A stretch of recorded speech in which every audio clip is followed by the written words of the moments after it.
Good morning. The December 10th meeting of the Escambia County Children's Trust is being called to order at 9 a.m. Please turn off all cell phones or put them on silent mode. If anyone wishes to make public comment, please complete the public comment form located on the table to the left of the podium and return to Ms. Alma. At this time, we will proceed with roll call. Ms. Woods, Present. Mr. Williams, Here. Mr. Peden. Dr. Northup. Here. Mr. Leonard. Here. Ms. Kane. Here. Commissioner May. Ms. White. Judge Williams.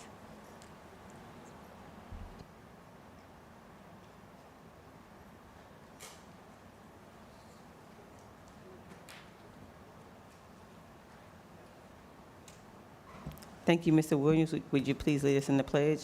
Will everyone please stand and join me in the pledge?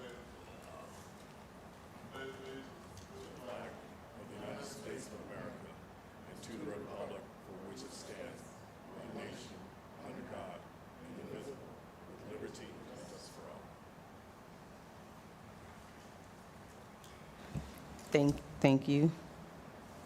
If anyone's had time to review the agenda, can I please have a motion to approve? So moved. Second. All in favor? Aye. Aye. Any opposed? The agenda is approved. We are not, and also for the minutes, may I have a motion to approve the minutes? So moved. Second. Any discussion? All in favor? Aye. Any opposed? Minutes are approved. Moving on to the treasurer's report. Mr. Peden. Thank you, Madam Chair. In your packet, you'll find your financial highlights. As always, Ms. Abrams does a fantastic job with her accounting on this stuff. And if you have any questions about any of the information, we'll be pleased to entertain any questions. Hearing none, we'll file this report for audit. Thank you. Thank you. Now we're moving on to public comment. We do have 3 forms currently. First up, Mr. Ellison Bennett. Ms. Alma, will you please keep time? Good morning. I'm sorry if I can't hear too well. I forgot my military hearing aids this morning. But thanks for that opportunity. I want to commend the Children's Trust for what you all have done for children. I'm here today in support of the Gibson Foundation. They'll make their proposal to you all. Children in Century, Cantonment, Peavytown, Cedartown are in need. And we must not forget them. I had a lady call me about a year and a half ago. I came to, before Baptist Hospital moved, and she said, I need your help. I get those kind of calls every day. Her 12-year-old son threatened to kill her because she told him, you cannot come in my house 1 or 2 in the morning. So I asked that young man, why would you want to kill somebody that provides shelter, food, clothing, and love for you? And he said, I don't know. there's a great need for mental health with our young people. In this era in which we live, we cannot take for granted that children understand all the changes. We have had children committing suicides this year, right here in Escambia County. And if you could ask them why, they don't know. So thank you for listening. Thank you. Up next, we have Andre Christian. Ms. Alma. Ma'am, we do have a video video component. Are we able to show that overhead, or should I just speak? Okay. It's okay. Thank you. Well, good morning, everyone. Hello, Madam Chairperson, distinguished commissioners, task force members. Hello, I'm Andre Christian from the Leah Gibson Foundation. Born right here in Pensacola. My family, in fact, my parents met right out here at NAS. Today, I have the honor of reintroducing to you the Leah Gibson Foundation, a successful nonprofit organization that was born out of tragedy. I could not be more proud of this woman here and her family's courageous response to their family's tragic loss. But long ago, a powerful statement was written that love conquers all. Through their grief, this group has responded with compassion and love towards those that are hurting. 5 years ago, we started the Leah Gibson Foundation, the community service organization, an organization we pull heavily from the inspired life and character of Leah Gibson. The young lady was full of compassion, and she was motivated to give more, and to give until it hurts. Leah was a kind soul, and she truly had a servant's heart. And she's always giving of herself. She's loyal and patriotic. She was an ROTC member because she loved this great nation and military. Modeling her life of service, we've built this community service organization in her honor as a living legacy. We are here, like you, for the children of Pensacola. We do anything and everything that we can. We are fully vested. At this point, we have property. We have a 10,000 square foot building that we're using to reach the children. Ellison had mentioned the north area. We are committed to going out. We've spoken with the mayor. We are leveraging our resources to get out and make a difference. We also work in tandem with other organizations. The next speaker will be Dr. Toni Anderson Steele. She will be speaking about the School of Excellence. What we've realized is we're far more effective in working in tandem when we have the mission and the goal of serving the children, making a difference and having a positive impact in their lives.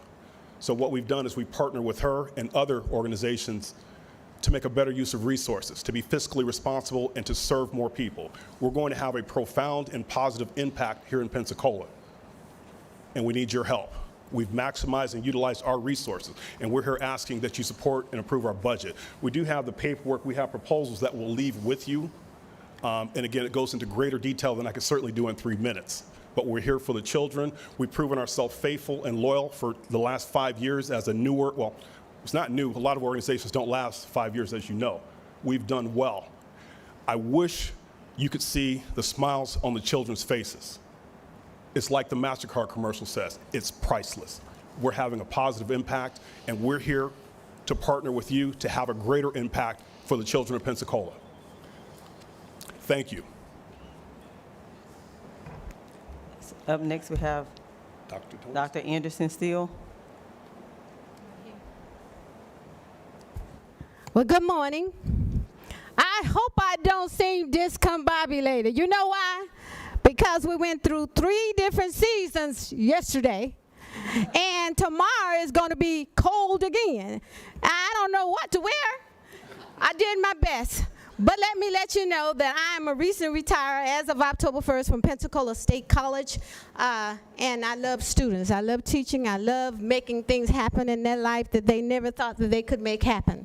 So I have a little spiel here, and I'm going to try to stay on point. I know someone's keeping time, so let me stop and get right to business, okay? The benefits of a small private school, we're planning a year-round school to avoid shuffling the kids to latchkey, So they'll remain with us until their parents are able to pick them up. And in private schools, it seemed, and I went to a private school, and it's a more of an intimate family environment. So we want our kids to feel the family because we don't know what the households are like. So we want to do it. We are setting ourselves up to do it at the school. So just a few points. Our purpose, to holistically restore children's lives and inspire dreams with all forms of knowledge, care, and compassion. We're going to do that by addressing issues outside of the classroom and allow the students and parents to understand the birth orders, which is very important, and also understand misplaced emotions. We also want to lift up all students on a pedestal and help them stay on that pedestal and help them to recognize that they're first-class citizens, not second-class citizens. And we do that by offering them small classroom size, which will allow each student to feel the close bond and open to receive the warm and fuzzy feeling that I love to give, okay? And all of us behind me, and even the more. We want to transform the students' minds so they can recognize the intelligence and beauty, leaving no student behind. We want to help students understand how the world revolves around them by discussing social issues and the most popular topics in their small groups. We want to motivate students to participate as they may have unlimited differences together. I am talking about unlimited positive differences. We want to show them the way. We want them, the light bulb, to be clicking each and every hour of the school day so that they'll have an opportunity to make great and grand decisions, the kind of decisions that we know that they should make. They don't know it yet, but we're going to work on that. To develop the student's mind by exposing them to fundamental issues in this world, by encouraging reading from the newspaper and magazines, and we want to try to limit some of the electronic use so that they can grow more effectively in their minds. To plan curriculums with tender, loving care to awaken their critical thoughts, a necessary trait to maneuver as a good citizen. To embrace our students to acquire goals and objectives for multi-teaching methods. We want them to learn all the different foreign languages that we can toss at them. We want them to learn how to put a seed in the ground and fertilize and watch it grow. And I think my time is up. So I'm sorry, I run out of time, just a few more, and we do have a packet for you. I hope I'll be able to include that. Thank you so much for your time. Appreciate it. Thank you. Thank you. Do we have any questions from the board?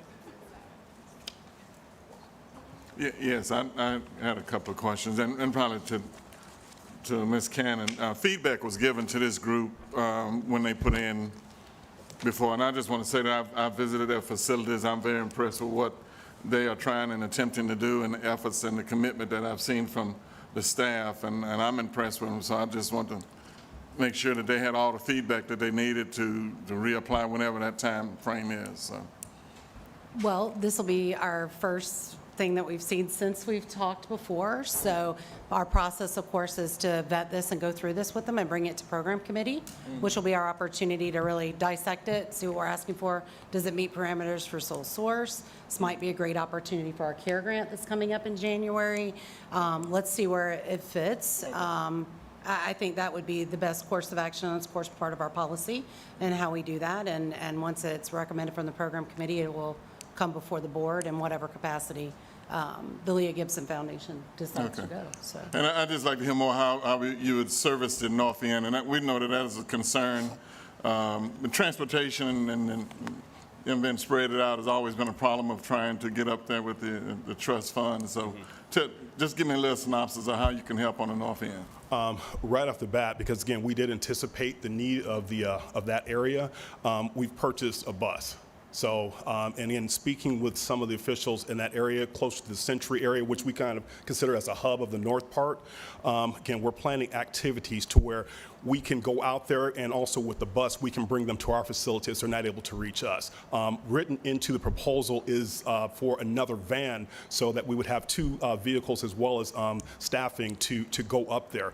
But we're all hands on. We're all hands on deck, essentially. So we fully planned. There will be days and times where our activities will be 100% directed to the north area. It just seemed from what I've been able to read that as there's so many opportunities. There are a lot of people, a lot of children that are falling through the cracks in the north area. So that's a part of why we purchased the bus that we already purchased. But again, we are in discussion. There's a facility that they're discussing about giving us full access or free access to, essentially. So we will have a centralized hub up in that area. I don't want to speak to the details too much because we've not inked it as yet. But we do have a facility up there that we will be able to use as a base of operation in the north part of the county. Okay, thank you very much. Thank you. Any other questions? So is this an unsolicited proposal from the Leah Gibson Foundation?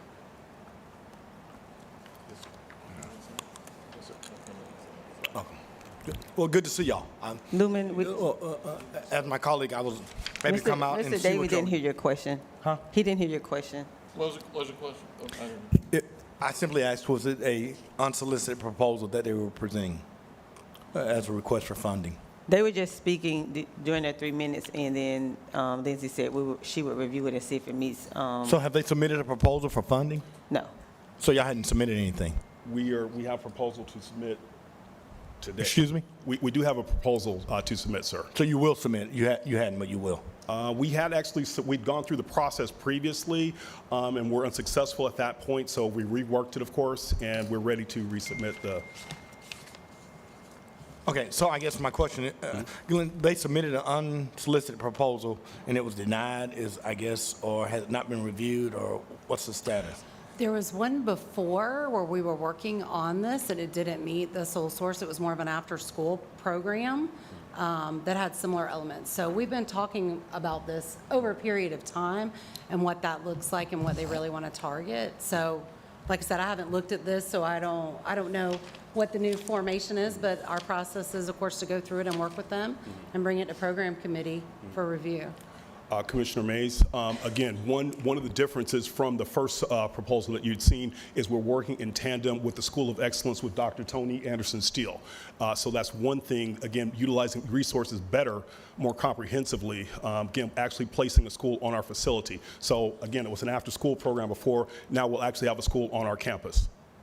So, just for a point of clarification, I certainly support everything that you guys do. I think you do an excellent job.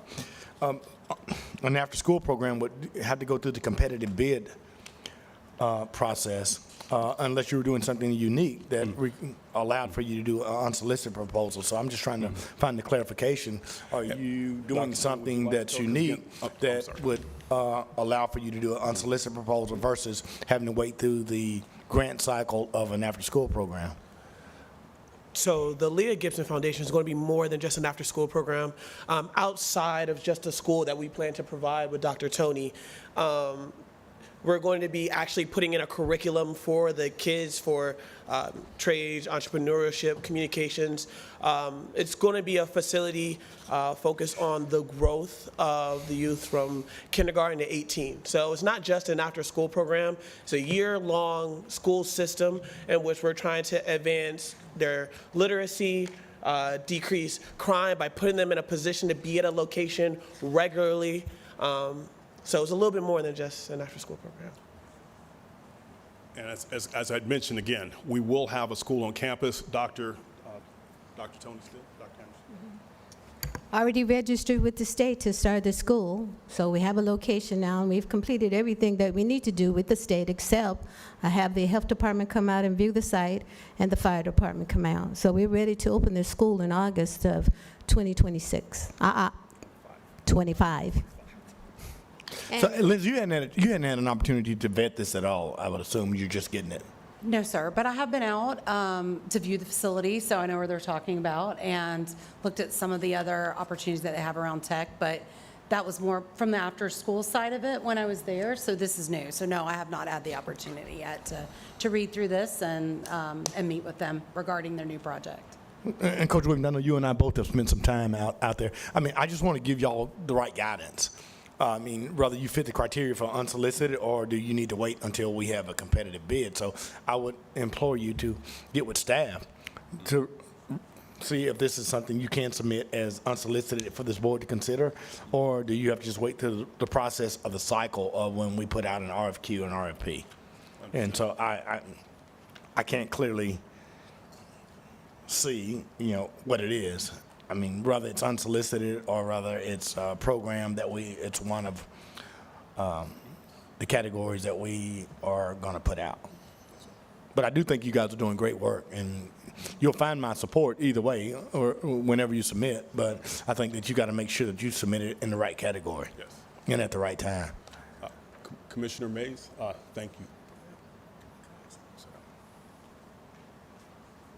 No, go ahead. I mean, I can yield time. I mean, someone had something to say. Go ahead and say it.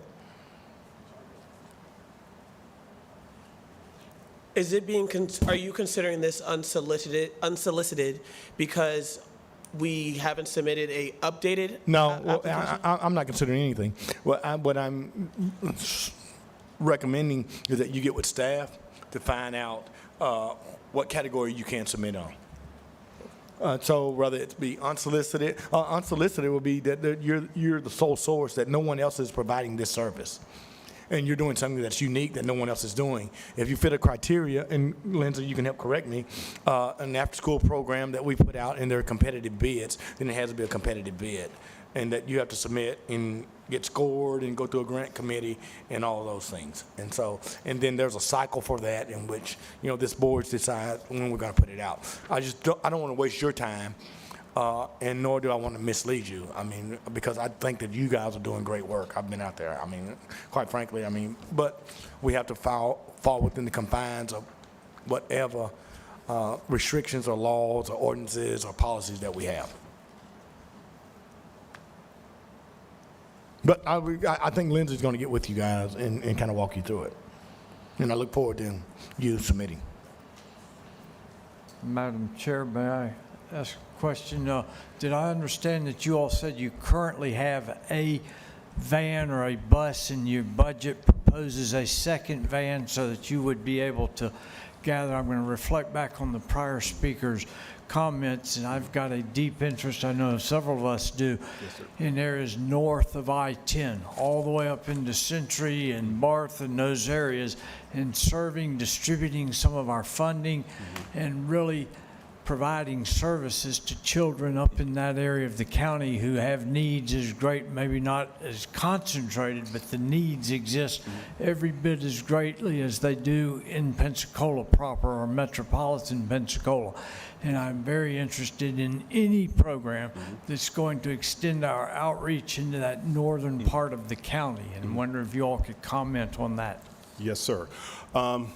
Like yourself, the research, the data that I was able to pull, it showed the same thing. North of I-10, again, the population is not as dense, and it seemed that there's a tremendous opportunity to help people in the Century and the surrounding area. So again, we reached out to the mayor. We're willing to work with anyone that has integrity and is there for the children. So again, to answer your first question, yes, we've already purchased a bus. But again, written into the proposal, we did ask for funding for us to have an additional vehicle. We cannot forget Pensacola. It's the town I was born in. So Pensacola is near and dear to my heart as well as every member here. But again, with an additional vehicle, we'll be able to better serve that particular territory. We will aggressively target the north because we feel there's a tremendous void. There's an opportunity to get out there, and we will do it aggressively. We'll work with the leaders of that community. We'll utilize the resources as best we can to positively impact as many children as we can in the north area, because we just see tremendous opportunity. Did I answer your question sufficiently? Yes, sir. Thank you. Thank you. Any other questions? If not, Lindsay, will you be speaking on the Year 3 OST recommendations? Let's go back one. We have a budget amendment, but right before that. Right before, or it has the budget amendment below it. Are we doing that first? Under programs, budget amendment, Pensacola Little Theater. So you want to jump to that first? Yes. Okay. So the program committee recommends the board approve the budget amendment for the Pensacola Little Theater as presented. Is it on here? So yes, Pensacola Little Theater submitted a budget amendment request that was more than the 10% that staff could I approve. can't, can you, I can't hear you. I'm sorry, can you hear me better now? Yes, ma'am. Okay, so the Little Theater submitted a budget request that exceeded the 10% that staff could approve. What they're looking to do is to move almost $20,000 of their $85,000 budget. They're taking it out of client transportation. They found that was not really a need, and moving it into program supplies and other areas such as personnel and program supplies, office supplies, printing and binding, things like that. They have a staff member that went out on maternity leave that they need to hire a temporary replacement for, so that was the need to increase the personnel. And then the program supplies is the largest item. So we worked with them, and we thought this was a good way for them to do it. So the recommendation from the Programs Committee is to approve the budget amendment for the Pensacola Little Theater. May I have a motion? So moved. Second? Second. Do we have any discussion? No discussion, all in favor? Aye. Aye. Any opposed? So that is approved. So now we want to go back to the Year 3 OST recommendation report. Okay, so you have a thick binder worth of OST for year 3. So before we delve into all of it, I just want to make clear, and I want you to assure all of you, children are being served regardless of what you see in this report. They're children that are in need. They are children that are being fulfilled in these particular programs.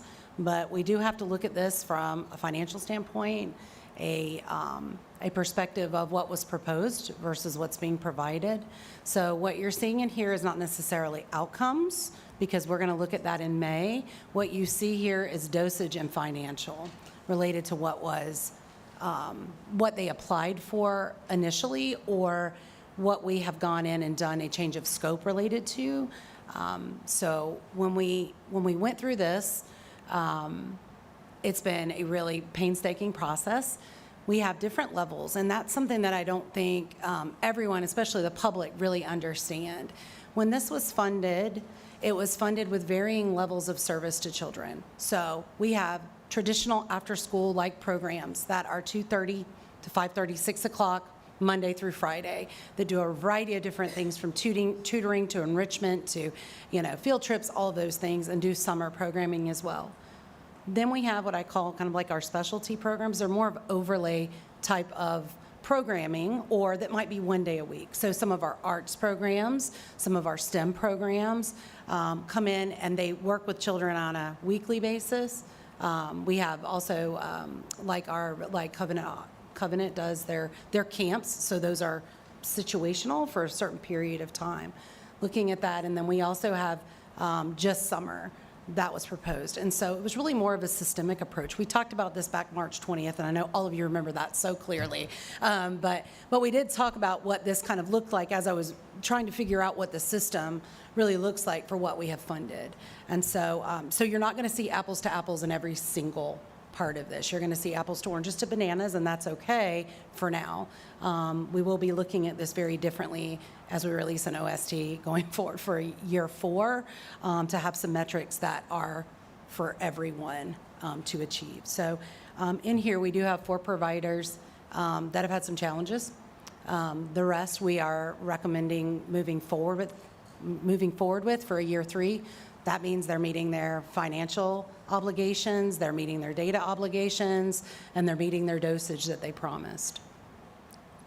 The other 4, we need more time with, and we really do need to sit down and find out what's going on. When we originally looked at this with Program Committee, we had about 7 organizations that we were looking at as what's going on here, and why is it not matching to some of the other things that we're looking at? So we spent a tremendous amount of time, specifically yesterday as a team, looking into proposals, reviewing the review committee videos to see what was said, what was changed, looking at original budgets versus what those changes looked like, and any sort of change of scope that has happened or that we feel probably will need to happen if we move forward. So we really do want more time around those 4. We also had one that has pulled back and said they're not going to go forward. For year 3, they need to reformulate, which is our Gulf Coast Freedom Schools, which was a specific summer program. So we may see them come back around in year 4, but they did have a change in leadership and they need to regroup. So I'll be happy to answer any questions that you have about this. The main thing that we would like to recommend to you all is those organizations that are meeting standard, we'd like to go ahead and vote those to move forward so that we can get contracts flowing for them, get the budget negotiation part going, and then table the other 4 so we can regroup with them and bring that back to program committee to have some discussion about how we would like to proceed with those. And that'll be in May when you bring the ones that programs under review? Well, when we looked at this and we had some discussion about the time frame, because our contracts end February 28th. We know all these programs are serving kids. We don't want to cut that off prior to the end of the school year. So our recommendation was to probably do like an amendment to their current contract if we feel like they want to go forward and we feel like they can probably hit their metrics, because we want to remember some of this is seasonal. We've talked a lot about sports and program committee and different activities that are seasonal that kids are engaged in. So you may see them more engaged in the fall or in the spring. And that was some variability that our providers are probably looking at, but really need a clear plan on how they're going to actually meet their dosages and the numbers of children they said they were going to serve. And if not, then do we look at reducing the number of children that they served and corresponding their budget to that? Or do we want to sever those ties? But my heart is with families that are receiving these services, and to stop it mid-year during a school year, unless we felt like something egregious was going on, I don't think that I would not recommend that be the move that we do. I recommend us give them till the end of May, where we can actually evaluate outcomes as well. And then Mr. Williams, if they're hitting that, then let's move forward with a year 3. So, That was a lot. Did that make sense? Tammy, Okay. would it be appropriate to have a motion to extend all of the contracts other than the Gulf Coast Freedom School until May? And then also vote for 3rd-year funding for these ones that have been approved as a second independent motion? And then thirdly, look at the 4 that we've got questions about whether we are going to renew their 3rd-year contract or do them. How would you suggest logistically moving forward here? I see, like I say, at least 3 different motions or needs here to extend all of the contracts, to re-examine 4 of the programs in the April-May timeframe regarding further funding or not. And then thirdly, to look at the however many, 1, 2, 3, 4, 5, 6, 7, 8, 9, 10, 11 for 3rd-year funding that you all have approved. So there's at least 3 different steps that I see here. We're certainly open to anyone else on the board's approach to that. Well, my recommendation would be those that are on track and meeting all Yes. of the parameters. I would recommend we vote to go ahead and move forward with a year 3 renewal for them. The other Okay. 4, I would say we don't vote on those today. We need to bring those back to program committee in January and vet that out to make sure that they are going to be able to move forward But is and what your- we're really looking at. Is year 3 funding, if I'm understanding, going to begin in February when the current contracts expire? Or is there a proposal to extend all contracts to run through the school year and begin year 3 funding for anyone that is approved, so they begin cycling with the school year? Or what, I mean, somewhere we're going to need to address that lapse there, or we are going to have programs losing funding partway through the year. Well, so for the programs that are meeting, if we approve them to go forward with a year 3, that will be put on that cycle for the school year, because we're doing that Okay. extended contract through May. If they don't do summer, and if they do summer already as part of their operations, we'll extend it through July, end of July. And so that would get us back on that regular ending at the end of the summer or the school year for year 3. Okay. I don't want to do like the federal government here and face a close down or something in the midst of things. Yes, sure. But we need to, I feel that we need to hold the vote on the 4, because there is more information that we need to gain from those providers to have understanding. I was not here, Deborah Ray was not here, Tammy was not in the mix as we have all developed that process along with Rick to really evaluate internally. I think we need more time to do that with the providers, not just amongst staff. Okay. So if we vote for the ones to go forward that are meeting, they will cover that school year. Okay. And then I would say to bring back the vote on the other 4 in our January meeting. All right. Well, then I would offer a motion to the board to approve third-year funding for the 11 programs that you all have reviewed and found that are meeting on track to meet metrics, on track to meet outcomes, et cetera, and that we go ahead and vote for that. Any second? So we're open for discussion. I just want to say our programs committee went for an extended amount of time. I appreciate all the work y'all have done because we came with you guys with questions that I'm sure you guys didn't anticipate. I'm sure we didn't anticipate, and like deep diving into things that we were looking at. And since then, you guys have answered those questions, have, you know, looked at those things and really gave a very, like, this is so detailed.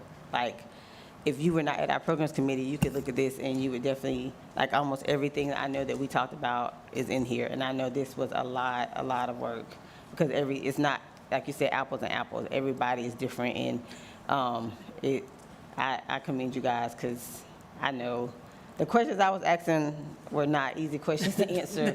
So I That's okay. appreciate all the work that you've done to get this to us in a timely manner because that was just last week. So thank y'all so much for that. I was just going to echo that. So yeah, our program committee went for a long time. We asked a lot of hard questions, and that afternoon, Tammy had sent me some emails about one of the providers, and the graphs in here are really cool. So, I'm sorry, you can't hear me. I just want to echo what Tori said, basically. We spent a lot of time, and the graphs in here are incredible, and you answered all of our questions. So, even though we wish we could just hand out the money to everybody, we do have to be fiscally responsible. So, thank you for doing this. Any other discussion? All in favor? Aye. Aye. Any opposed? So that passes for the 11 programs. And then now we're moving on to operations, correctly? Next on the agenda is operations. Then do we need a second motion regarding those 4 programs that they would be reevaluated? I heard you say January timeframe. I don't know, do we need a motion for that, Meredith?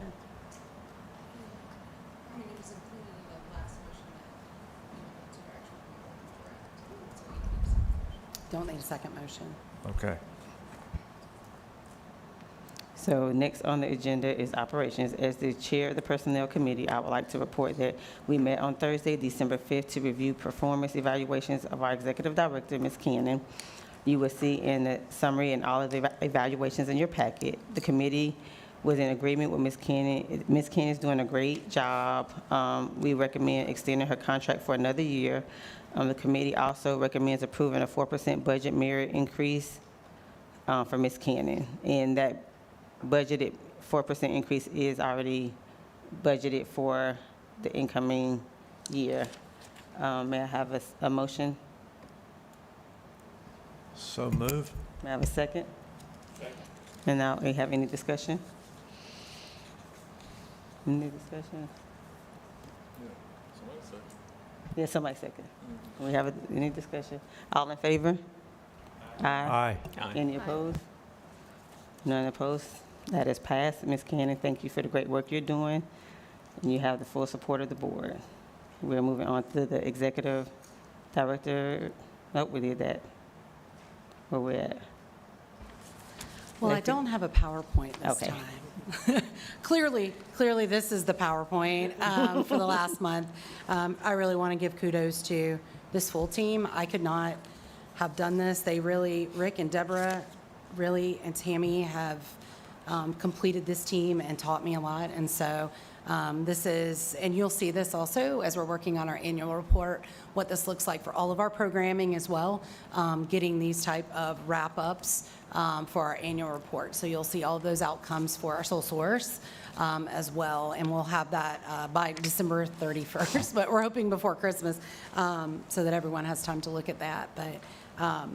But I want to thank you for your support through this, because this hasn't been an easy process. It is not. And we appreciate the tough questions because it helps us get better.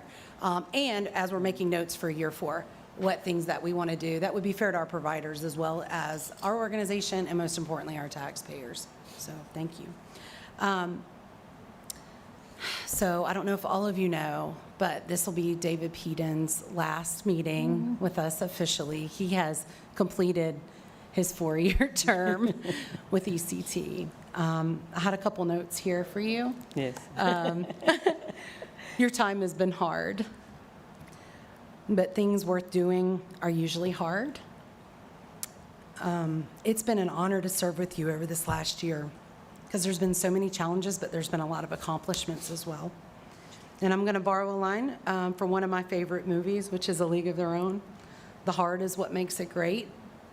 And so I want to thank you for being willing to take on the hard to bring great things to kids. And I want to thank you for your service.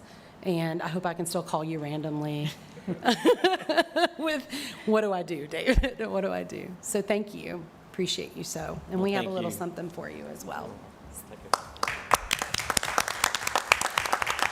Very nice. Thank you.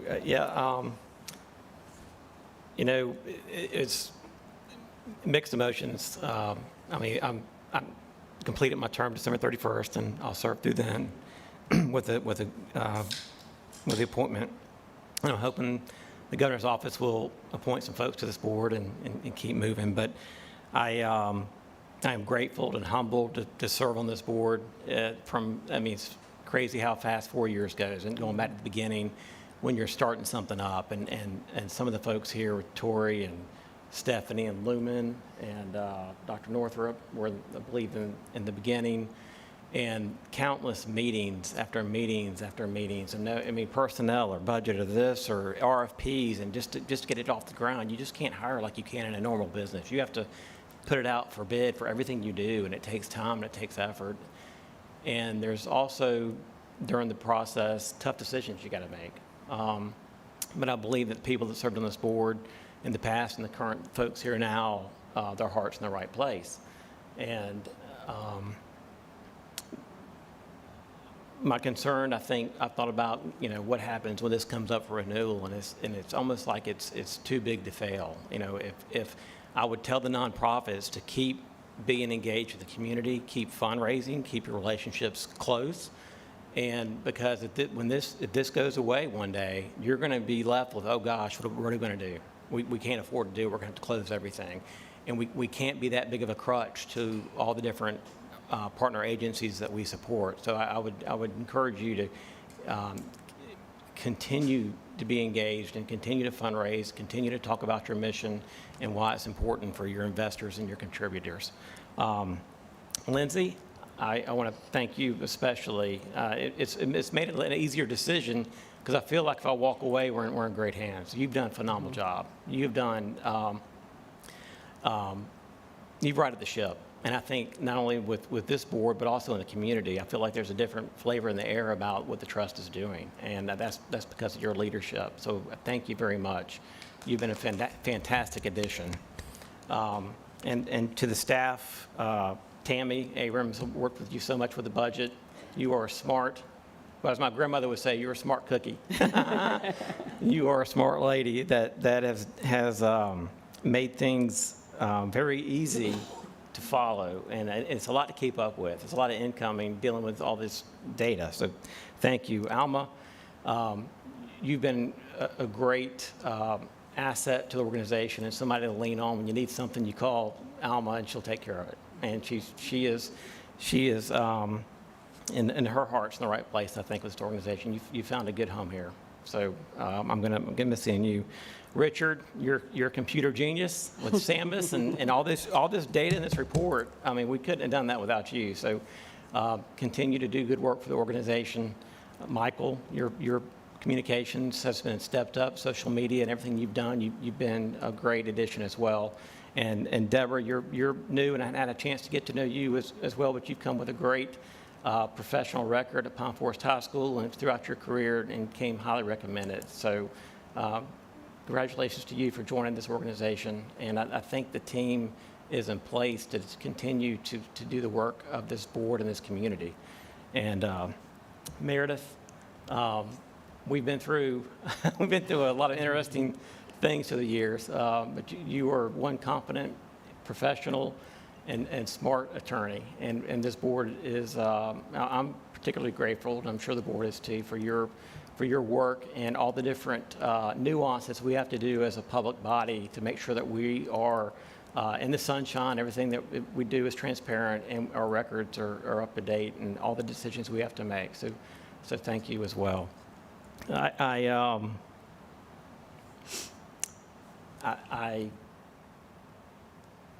think back, and kids I've served on boards in Pensacola for a long time, and it's always been, some boards are more, I don't know, whenever there's some boards with kids, it means a little different. And if it's Gulf Coast Kids House, if it's serving the clients of ARC Gateway or whatever it may be, there's a community of supporters out there in Escambia County that want to stop generational poverty. And we can only do that through education. And having the superintendent and Mr. Williams on this board, representing the school board, I think is a good thing, and it's important. But I think as a community, there are challenges. We've got so many good things about our community, but there's a lot of things that still need to be accomplished. And I just encourage everybody on this board to stay vigilant, the staff to stay vigilant, and the community out there at large with what you're doing with the nonprofits to help kids every single day. I appreciate that. So with that, I'll shut up and go away. But to Lumen, Stephanie, Tori, your leadership's been great over the last 2 years. Thank you for your time. Mr. Williams, Tina, Dr. Northrup, and I think 1980 state football champion quarterback Keith Leonard's exit the room. But thank you all for your service. Thank you. I just would like to say something as well. We have charted this ship from the beginning. Every day hasn't been easy, God knows. It was, bringing it up, so I appreciate all you've done. I appreciate your perspective. One thing that I can say about, especially us from the beginning, everybody came with a different scope, a different view, a different background, and I think that's what makes this board special, because all children aren't the same, and this board is a great representation of what our families look like in Pensacola, and having everybody's perspective and viewpoint is important, and so I appreciate you. I appreciate the work you've done, and you will be missed on this board, so thank you. All right, I get to say something about Mr. Peden. Yes, I do. So I'm really sad. There's a couple people everyone has been sad has been leaving, but I'm especially sad about you leaving the board. So your wisdom and your calm, and you always say something that that's wise. And I look to you, and I'm looking forward to being able to call you now and talk to you about decisions instead of having to just see what you have to say at the board meeting. So we're really going to miss you, and we appreciate everything you've done. Madam Chair, I can't think of a better public servant than David Peden. I mean, we're glad that you're going to be on the Santa Rosa Island Authority, but through your work at the Home Builders Association, I think that, my father, who probably was a tradesman, not by education, but just hard knocks, you always welcomed us, and the work that you're doing at FPL is commendable, and your commitment. You don't only serve on this board. I remember during the holidays, I'd ride down to Sacred Heart on 12th Avenue, and you'd be out coaching children. I mean, so you're really making a difference. And a couple weeks ago, I was in Montclair, in my district. You were out putting up Christmas lights, helping the family. And so, David, I can't think of a better public servant. I can't think of a better person to advocate for children and the underserved, and the work that you've done at Warrenton Middle School. I call it an honor and a privilege to call you a friend, a colleague, and to have served with you means a lot. And you kept a I'm emotional, and I mean, I'm passionate, and you're always level-headed, and you always bring it back to reality, and that has helped me on this board to not always go over the ledge. So thank you for your consistency, and thank you for your leadership. Thank you. I'm going to move on to the legal report. Ms. Meredith, did you have anything for us? I do have a question. Oh, we need, have you submitted that report to the Attorney General about the rest of us who are on the board and our term ends and what happens?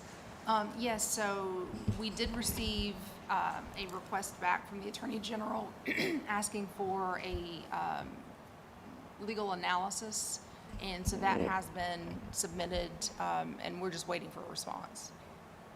And then, yes, so Mr. Peta made a good point. So he is the treasurer and he is chair of the finance, and so we will need to find someone else to do that. Yeah, we missed a couple things on the agenda. So if we go back a little bit, I'm just going to remind you real quick about ethics training. We have to, every year, all staff and all board members have to have ethics training, and they run it from January through December, is what the state counts it as.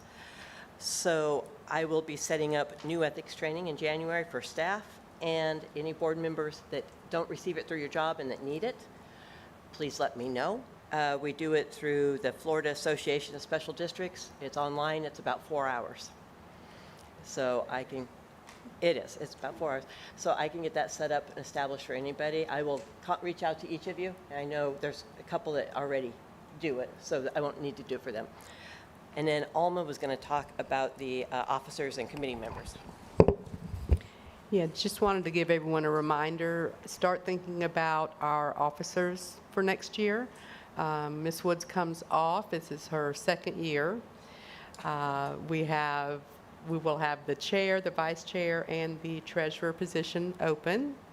And then we will also have all of the committees that we're going to have to look at and fill those positions. So in the back of your packet, I did put a list of the committees of the board and who currently serves on them. If you would just kind of consider maybe serving on another committee. I know that's a lot to ask, but yeah, we'll have all that discussion and voting at the January meeting. Thank you. Any other items? That was everything on the budget. If that is all, no further business, we can adjourn at 9:51. Can I ask a quick question? Sorry. Yes, So let's say we vote for committees and executive committee, and then the governor doesn't put me back on, Tori back on, Rex back on, and we aren't back on. So then you have to start all over again. Okay, just wanted to Yeah, clarify we would that. just have to have a special voting. A special vote. The Okay. chair actually appoints the committees. Okay. So the only voting is going to be the chair, the vice chair, and the treasurer. The committees will come from the Sounds chair. good. All right, thank you. Thank you. So we are adjourning at 9:52. Have a happy and safe holiday. We will see you in January.